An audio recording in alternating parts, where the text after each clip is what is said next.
si vous visez la motivation, peut-être que vous vous retrouvez dans cette situation où est-ce que vous invitez les jeunes à faire des choses et qui ne sont pas très participatifs.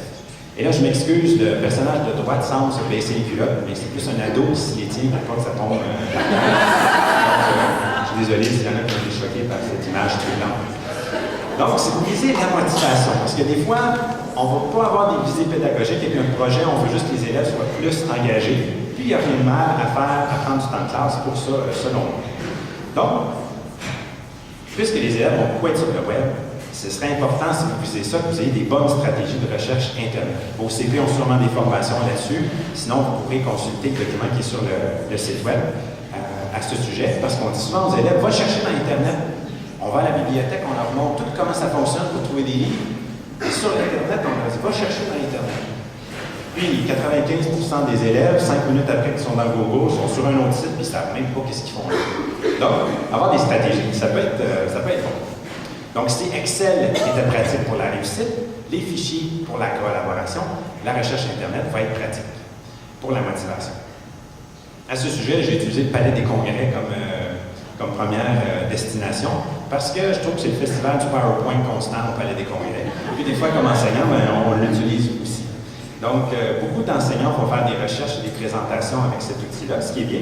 On va voir qu'est-ce qu'on pourrait faire d'autre. La création de jeux de société, vos élèves pourraient inventer un jeu de société papier-crayon qu'on imprime en plus grand. Il y a un fichier qui a été fait par un collègue qui se trouve sur mon site qui vous explique toutes les étapes si vous voulez faire ça. Les affiches publicitaires, souvent on lance dans un petit projet un concours sur l'intimidation, on leur demande de faire une affiche. En univers social, on pourrait réutiliser ça en leur demandant de générer des anachronismes. Et là, par la suite, de présenter les anachronismes à un groupe qui vient voir. Et puis là, quand les élèves disent, le canot pneumatique, ça ne se peut pas qu'il soit avec l'Amérindien, mais là, l'élève présente un peu les deux contextes qu'il a décidé de mélanger dans ses histoires. Les éléments un petit peu plus stimulants, l'animation image par image, donc avec une webcam, on prend une capture, on passe un petit peu notre bonhomme en pâte à modeler, on prend une autre capture. Si vous êtes un peu cheap, comme je l'ai souvent été, vous pouvez utiliser un décor en feutrine avec des bonhommes découpés en feutrine, puis la feutrine collant l'un sur l'autre. C'est très facile de découper les personnages, parce que quand c'est la pâte à modeler, c'est pas rare qu'un élève accroche le pupitre puis que tout revole, le décor revole. Alors c'est peut-être plus simple. Et l'autre élément, qui est une idée d'une simplicité enfantine, le théâtre d'ombre. Donc, vos élèves dessinent des images qui vont devenir les décors et les élèves se placent entre le projecteur et l'écran, qui peut être un rideau de douche installé dans votre classe. Donc, en se plaçant entre le projecteur et l'écran, avec des petits bonhommes en carton, ça fait des bonhommes en ombrage. Donc, ça fait une intégration type, une histoire écrite rapidement et une production qui peut être stimulante pour ceux et celles qui viennent les voir. L'utilisation PowerPoint. J'ai eu l'idée de partir une guerre dans ma classe. J'appelais ça la guerre des présentations. J'étais un petit peu tanné d'avoir des élèves qui présentaient des PowerPoint, qui étaient un peu difficiles à écouter pour moi, parce que c'était un peu stimulant. Et quand je devais me battre avec mes élèves dans ma classe pour écouter la présentation. Et les élèves en avant me donnaient tellement de données sur leur recherche, la Deuxième Guerre mondiale, par exemple, avec le numéro des tanks, puis qui à telle place, des endroits tellement spécifiques que je ne pouvais pas valider chacune des informations qu'ils ont faites. Et là, je me suis dit, je vais stresser un peu les élèves. Et moi, je vais travailler moins, c'est bon pour moi aussi. Donc, pendant qu'une équipe passe en avant, il y a deux autres équipes qui sont sur des portables en arrière en train d'être sur Google puis valider chacune des informations qui est dites comme l'équipe qui est en avant. Je vous le dis, ils sont stressés en tabarouette. L'équipe qui est en avant est tellement sénère qu'ils ont survalidé leurs informations parce qu'ils ne veulent surtout pas que quelqu'un, dans le fond, trouve une faute qu'ils auraient faite dans leur présentation. Alors, moi, pendant ce temps-là, je me tourne les pouces, puis j'entends des claviers qui fonctionnent beaucoup. Je suis bien content de ça. Donc, si on a montré des outils de recherche Internet efficaces, quand l'élève va valider ce qui se passe en direct devant lui, il faut vraiment qu'il soit efficace à trouver les informations. Donc, ça peut être intéressant. Le prochain bloc, des projets électrisants. Les théâtres multimédia, donc on peut utiliser des pièces de théâtre sur lesquelles les décors vont être faits par des images ou avoir des tickets vidéo où les élèves interagissent avec des personnes qui se trouvent ailleurs. La balado, il y en a qui font du radio web, qui utilisent Audacity pour enregistrer des clips audio. Donc, C'est assez facile à faire, ça, mais souvent on n'a pas une place pour diffuser notre clip audio. Et à ce sujet, il y a le Récit national qui a fait le balado web. Donc là aussi, où on encourage les élèves à faire un petit clip qui explique qu'est-ce qui se passe dans le quartier. Puis les touristes, quand ils viennent à Montréal, ils vont sur ce site-là, ils téléchargent les capsules faites par les élèves, puis ils vont marcher dans les rues de Montréal, puis ils écoutent les balados faits par les élèves qui expliquent un peu comme si la ville devient un musée. Donc c'est un bel endroit pour diffuser ce que vos élèves font. Le radioroman, vos élèves inventent une histoire, mais où tout se passe dans l'audio. Très, très, très intéressant à faire comme petit projet. Les clips vidéo, il y a des lip dubs aussi qui sont faits. Donc, je ne suis pas tout à fait d'accord avec ça, mais je l'ai mis dans la présentation. Les projets SketchUp, donc ce que je suis en train de faire, j'utilise un logiciel de 3D pour présenter.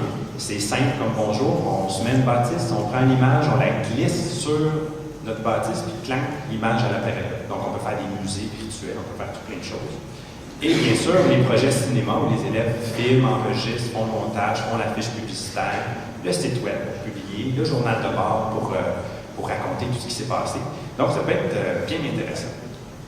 Le dernier, les projets d'envergure. À ce sujet, le théâtre multimédia interactif, ça c'est une idée folle que j'ai eue, que je n'ai pas mise en application, donc ne l'essayez pas avant moi, s'il vous plaît. C'est une pièce de théâtre où les gens dans la salle sont sur Twitter pendant que la pièce se passe. Et en coulisses, les acteurs qui ne sont pas en train de présenter sont sur Twitter et lisent les commentaires qui sont dits. Puis quand ils reviennent sur scène, ils influencent leur caractère avec ce qui a été dit dans la salle.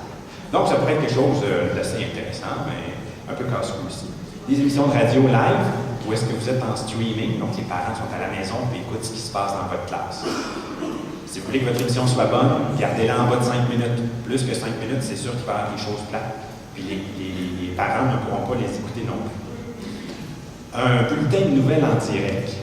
L'élève est ici, il y a un projecteur derrière lui qui présente le PowerPoint. Vous invitez une autre classe à venir voir votre bulletin de nouvelles.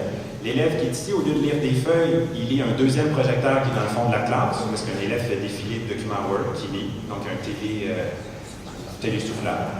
Et puis pendant ce temps-là, les élèves, dans la journée, ont fait plein de fichiers PowerPoint pour supporter les présentations des nouvelles. Donc ça stimule beaucoup aux élèves.